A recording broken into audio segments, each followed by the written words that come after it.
বৈষম্য বিরোধী আন্দোলনে অগণিত মানুষ হতাহত হয়েছে।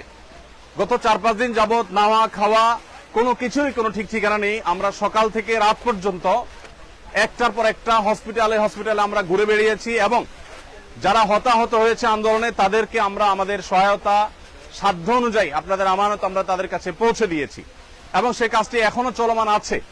আলহামদুলিল্লাহ আমরা এই কাজটিকে যথাযথ সুন্দর রূপে এমন ভাবে করছি যাতে কোনো মানুষ বঞ্চিত না হয়। যারা আহত হয়েছেন তাদেরকে চিকিৎসা, যারা পঙ্গুত্ব বরণ করেছেন বা মৃত্যুবরণ করেছেন, আল্লাহ চাহেন তো শহীদ হয়েছেন, তাদের জন্য তাদের পরিবারকে স্বাবলম্বী করবার উদ্যোগ আমরা গ্রহণ করেছি।